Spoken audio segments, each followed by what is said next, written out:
There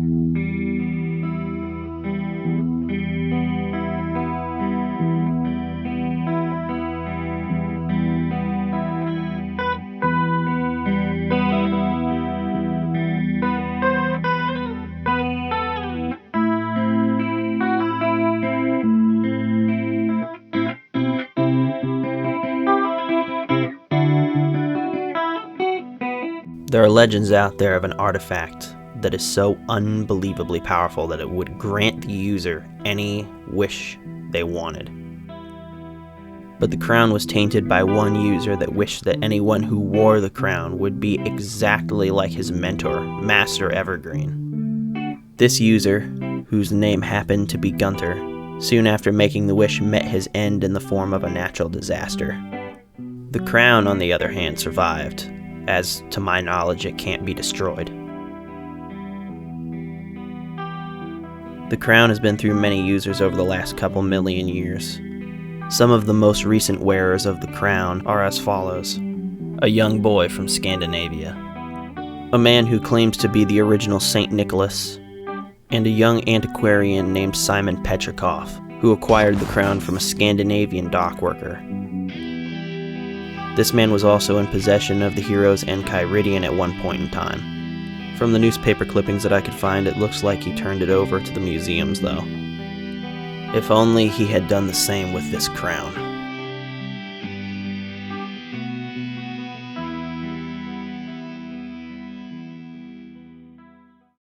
Hey everybody, what's going on? It's Adventure 14 here. So today we are taking a look at Ice King's crown, what it is, its history, and the effects it has on the human mind. So let's start with what it is. The golden base of the crown seems to have some kind of circuitry in it and is more of a scientific device than it is a magical item. The power that the crown possesses seems to be drawn from the gems that are on the front of the crown. These red gems were actually at one point the eyes of the lava dog Magwood, which is some kind of early fire elemental.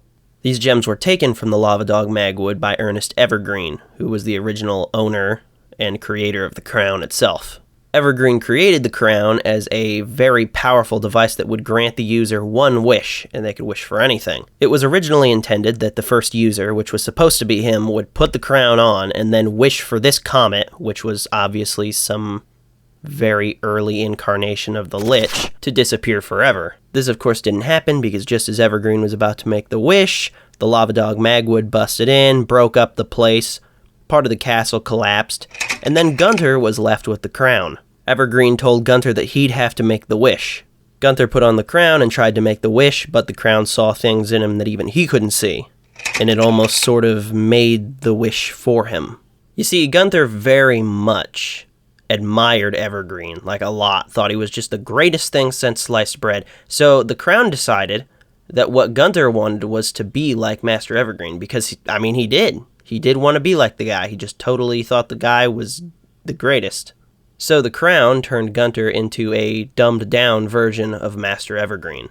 Making this wish made Gunther the crown's first master. Moments after, the comet killed Evergreen, Gunther, and everybody else. Many years, not sure how many, after the comet, life started again. Lots of new organisms, animals, and humans came to be.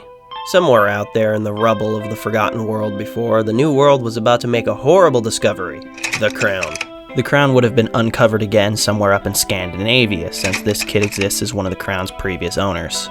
His name is Sven, if you wondered. This society would have had no idea about the curse that the crown now carries with it. You see, like any reality-changing wish, it doesn't work as it's really intended to. You see, since the crown was only created to grant one wish, the crown seems to have decided, because yes, I believe it can decide things, that not just Gunther, but anybody who dons the crown, as long as it's not attached to another user, would be exactly like Master Evergreen.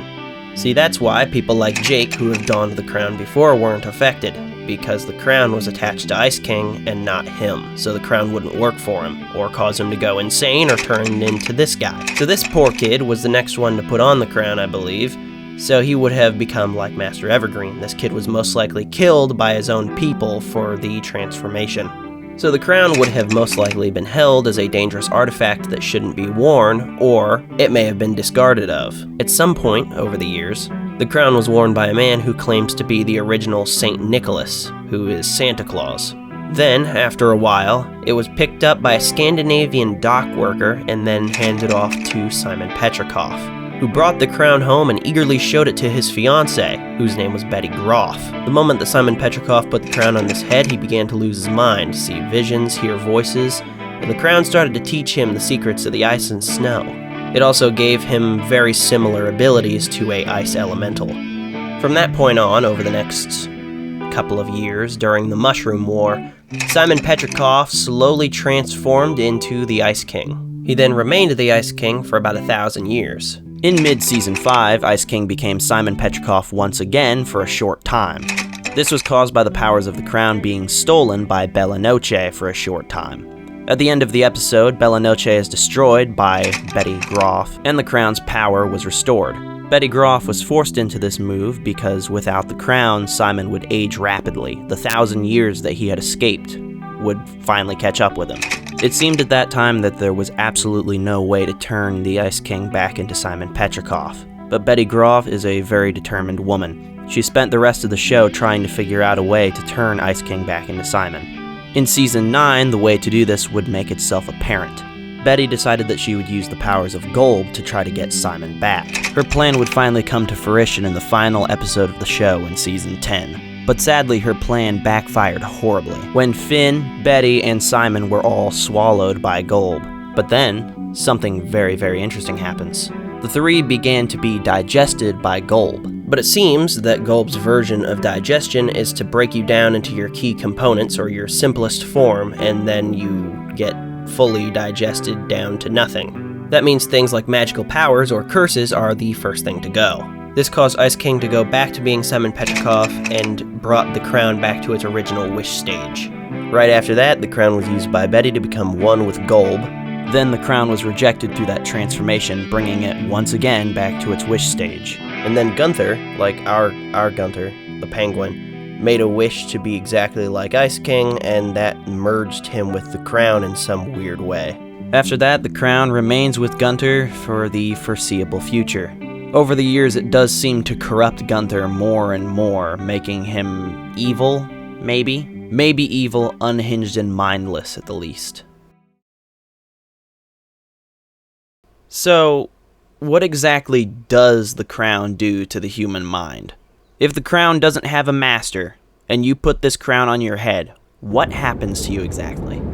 Well, the simple, short, and sweet answer is, you very quickly begin to lose your mind. Total insanity, separation from yourself, screaming, hallucinations. The crown will be able to communicate with you, directly speak into your mind. It'll come in the form of whispers that will teach you about the ice and snow. Your hair will begin to grow long and go white. You'll begin to have similar powers to an ice elemental. Most areas in which you spend a lot of time will become cold. It'll start to snow. The climate around you will actually change with your presence. Eventually, somewhere down the road, after many changes, after many years, you'll become a broken, childlike version of yourself with a ton of new personality traits mixed in. Almost every single one of these new personality traits will be unstable, many even crossing the line into violent and volatile. Everyone you love and cherish won't even be able to tell it's you anymore. And it seems that the crown has to bring out something in you, something that you care a lot about, to become an obsession. For Simon Petrikov, it was his love of Betty. Simon Petrikov called Betty his princess. After he put on the crown, Betty ran away. This made Simon depressed. One of his deepest wishes was to not be alone anymore. But since no one wanted to be around him, the crown pushed him to kidnapping women in the dead of night, or in broad daylight.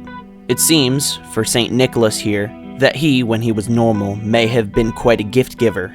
The crown turned that into an obsession too, though his obsession was slightly more positive than Simon's. The crown gave him the ability to deliver gifts all over Scandinavia, and then somewhere along the line, he met his fate like the rest. Thank you very much, everybody, for watching this video. This was an interesting one to record. It was actually recorded over the span of about 9 months, I think. I just did bits and pieces here, bits and pieces there. The idea for this video has been around for like 2 years, and it's finally come to fruition. I don't know if you can tell, I found the word fruition. I've just been using it everywhere. I like it a lot. It's one of my new favorite words, I guess. Don't forget to like and subscribe on your way out. Thank you very much, everybody, for watching, and I will catch you next one. Thanks, guys. Goodbye.